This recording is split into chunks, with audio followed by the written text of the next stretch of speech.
पिछले हफ्ते पीलीभीत जिले में पुलिस एनकाउंटर में मारे गए 3 खालिस्तानी आतंकियों से जुड़े पहलुओं की जांच जारी है।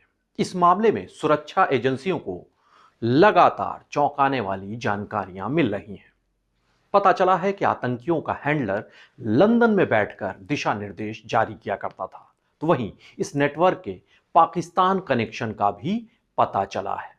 चूंकि 3 दशक पहले उत्तर प्रदेश के तराई इलाके में आतंकी गतिविधियों ने कहर ढा दिया था, लिहाजा इस बार ऐसे किसी भी नेटवर्क को पनपने से पहले ही नेस्तनाबूद करने के लिए पुलिस पूरी तरीके से कमर कस चुकी है, सक्रिय हो चुकी है। नमस्कार, मैं हूं ज्ञानेश शुक्ल। यूपी का ज्ञान में आज चर्चा करेंगे पीलीभीत में हुए एनकाउंटर के बाद हो रहे चौंकाने वाले पुलिसिया खुलासे के बारे में और उससे जुड़े तमाम पहलुओं को जानेंगे।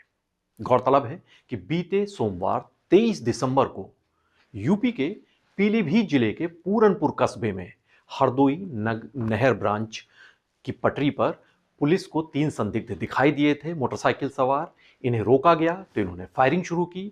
जवाबी कार्रवाई में 3 आतंकी गुरविंदर सिंह, वरिंदर सिंह उर्फ रवि और जशनप्रीत उर्फ प्रताप सिंह ये मारे गए थे। दरअसल पंजाब पुलिस से इनपुट मिला था उत्तर प्रदेश की पुलिस को। उसके बाद पीलीभीत जिले की पुलिस और एसटीएफ वो एक्शन मोड में आए और ये एनकाउंटर अंजाम दिया गया। खालिस्तान जिंदाबाद फोर्स से जुड़े इन तीनों आतंकियों ने, कहा जा रहा है कि 18 दिसंबर को पंजाब के गुरदासपुर के थाना कलानौर की बख्शीवाला पुलिस चौकी पर ग्रेनेड से हमला किया था। यह भी पुलिस को पता चला कि ये आतंकी आपस में संपर्क साधने के लिए जंगी ऐप का इस्तेमाल करते थे। इस ऐप में जो संदेश भेजा जाता है उससे वो संदेश और जो भी डेटा होता है वो 20 सेकंड में खुद ब खुद डिलीट हो जाता है। और इसी तकनीकी जो कड़ियां थी उनको जोड़ते हुए पुलिस यहां तक पहुंची थी इन आतंकियों तक। इन आतंकियों के शव इनके परिजनों को इनकाउंटर के बाद सौंप दिया गया। इनमें से जशनप्रीत के परिजनों ने शव पर कहा कि गोली का निशान नहीं है, सवाल उठाए और उसके बाद अंतिम संस्कार करने से मना कर दिया था। हालांकि जो स्थानीय पुलिस के अफसर थे उनके समझाए जाने के बाद ये परिजन अंतिम संस्कार को राजी हो गए थे। इसके बाद सोशल मीडिया पर भी कई खबरें सामने आईं जिसमें इस एनकाउंटर को लेकर कई सवाल खड़े करने की कोशिशें होती दिखाई दी हैं। फिलहाल इस मामले में पीलीभीत के डीएम संजय कुमार ने जो विधिक प्रावधान है, जो कानूनी प्रक्रिया है, उसके अनुरूप ही उसके अनुसार एनकाउंटर की मजिस्ट्रियल जांच के आदेश जारी कर दिए हैं। और ये जांच करेंगे पीलीभीत के सिटी मजिस्ट्रेट विजय वर्धन सिंह तोमर। वो इस पूरे मामले की जांच के लिए जांच अधिकारी नियुक्त किए गए हैं। इस जो एनकाउंटर हुआ है, माना जा रहा है कि ये जो जांच होगी इसमें इस एनकाउंटर से जुड़े कई पहलू सामने आ सकेंगे। जो तमाम सवाल उठ रहे हैं वो उनकी सच्चाई भी उजागर हो सकेगी। उत्तर प्रदेश के पीलीभीत में आतंकियों की आमद की जानकारी जैसे ही मिली उसके बाद पुलिस की टीम के साथ ही एनआईए की भी जो टीमें हैं वो भी अलर्ट हो गई, सक्रिय हो गई। इस केस की पड़ताल आगे बढ़ी तो गजरोला जप्ती निवासी जसपाल सिंह उर्फ सनी ये नाम सामने आया पुलिस टीम के सामने। जांच एजेंसियों को पता चला है कि इसी ने इन तीनों आतंकियों को होटल हरजी, एक होटल है पूरनपुर में, वहां पर फर्जी नाम पते से ठहराया था, उनके रुकने की इंतजाम किया था इसने। इसके लिए इसने फर्जी आधार कार्ड तैयार किए थे जिनमें गुरविंदर का नाम रखा गया था मनजीत सिंह, वरिंदर का नाम रखा गया था कुलदीप सिंह और जशनप्रीत जो तीसरा आतंकी था उसका नाम हीरा सिंह लिखा गया था। और इनमें पता जो था वो पंजाब के बजाय उत्तर प्रदेश के बलिया जिले का आदर्श नगर वो बताया गया था, वो दर्ज था इनके जो फर्जी आधार कार्ड में। जसपाल उर्फ सनी से जब पुलिस की टीमों ने पूछताछ की तो इसने इंग्लैंड में रह रहे बलवीर सिंह उर्फ सिद्धू इस नाम का खुलासा किया और ये बताया है कि बब्बर खालसा इंटरनेशनल यानी बीकेआई जो प्रतिबंधित संगठन है उससे ये जुड़ा हुआ है। पंजाब के रूपनगर के नंगल में विश्व हिंदू परिषद के नेता विकास बग्गा की जो हत्या की वारदात हुई थी उसमें एनआईए को इसकी तलाश है और इसके ऊपर 10 लाख रुपए का इनाम घोषित किया गया है सिद्धू पर। इसी ने आतंकियों को पूरनपुर के होटल में कमरा दिलाने के लिए सनी को लंदन से फोन किया था। यह सनी ने पूरा ब्यौरा पुलिस के सामने दिया है। सिद्धू पाकिस्तान में स्थित बीकेआई का जो चीफ है बधवा सिंह और बब्बर, उसका दाहिना हाथ माना जाता, उसका बड़ा खास माना जाता, उसी के इशारे पर तमाम वारदातों को अंजाम देता रहा है। कोविड काल में हरियाणा के यमुनानगर से उत्तर प्रदेश के पूरनपुर कस्बे में आया था ये। मार्बल की दुकान पर काम कर रहे हरनाम से इसकी मुलाकात हुई थी। तब उसके घर में ये 5 महीने किराएदार के तौर पर रुका था। फिर इसका परिचय हुआ वहां पर जूस बेचने वाले गुरजीत सिंह नाम के शख्स से।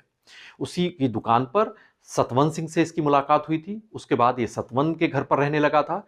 इसके बाद सिद्धू ने गुरजीत सिंह को आईलेट्स सेंटर खुलवाया था।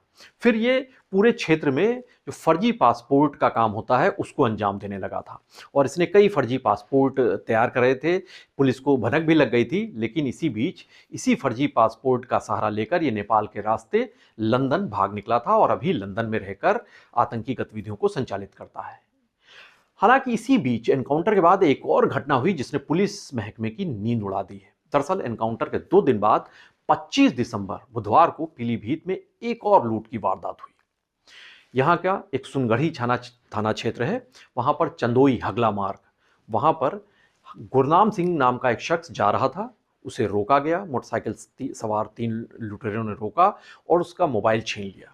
उसने एफआईआर दर्ज कराई, जिसके मुताबिक ये जो मोटरसाइकिल पर सवार लोग थे, इनमें से एक ने पगड़ी बांधी हुई थी जबकि 2 के बाल कटे हुए थे और इनके पास माउजर था।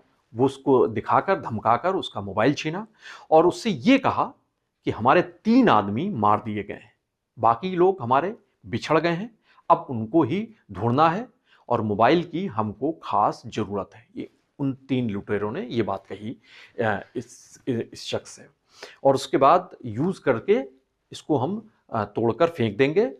चलते चलते ये भी उन लोगों ने कहा कि तुम चिंता ना करो, तुम्हें कुछ नहीं होगा। फिलहाल इस घटना के बाद पुलिस ये निष्कर्ष निकाल रही है कि आतंकियों के कुछ और भी साथी इस क्षेत्र में छिपे हो सकते हैं, जिनकी तलाश तेज हो गई है। मुखबिरों का नेटवर्क सक्रिय किया गया है। इसके अलावा इलाके में कई संदिग्ध हैं जिन पर नजर रखी जा रही है। इस वक्त पुलिस निगरानी कर रही है।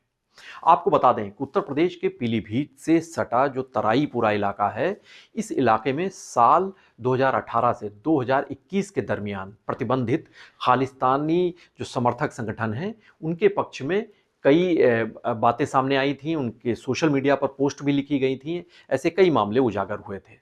तब पुलिस ने कुछ लोगों को गिरफ्तार भी किया था, हिरासत में लिया था, चालानी कार्रवाई की थी।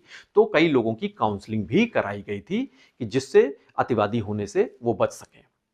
3 साल पहले पंजाब के जालंधर में कबड्डी खिलाड़ी संदीप नांगल की हत्या हुई थी। इस हत्याकांड का आरोपी आजाद सिंह इसी तराई इलाके का रहने वाला था, यहीं के गांव का निवासी था।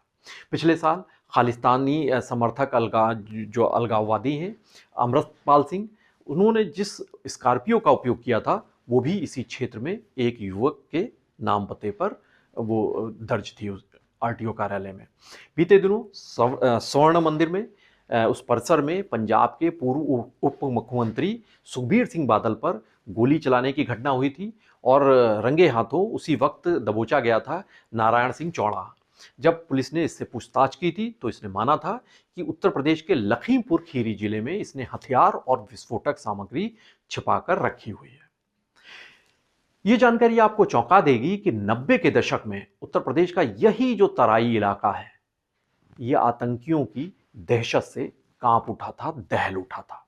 साल 1989 में खालिस्तानी आतंकियों ने यहाँ के जंगलों में पनाह ली थी। उसके बाद यहाँ के तमाम जगहों पर आतंक फैलाना शुरू कर दिया था। 17 अक्टूबर 1991 को रुद्रपुर में खालिस्तानी नेशनल आर्मी नाम के एक संगठन ने 2 जगहों पर बम विस्फोट कर दिए थे, जिनमें 41 लोगों की मौत हो गई थी और 140 से ज़्यादा लोग गंभीर रूप से जख्मी हुए थे। 1992 में माला जंगल में 29 नागरिकों की हत्या कर दी गई थी। इसके बाद कई पुलिस वालों को भी मौत के घाट उतारा गया था, उनकी भी हत्याएं की गई थी और कई आतंकी भी मुठभेड़ में मारे गए थे, कई गिरफ्तार हुए थे। तब आतंकवाद पर काबू पाने के लिए सेना को बुलाना पड़ा था, इतने भयावह हालात हो गए थे।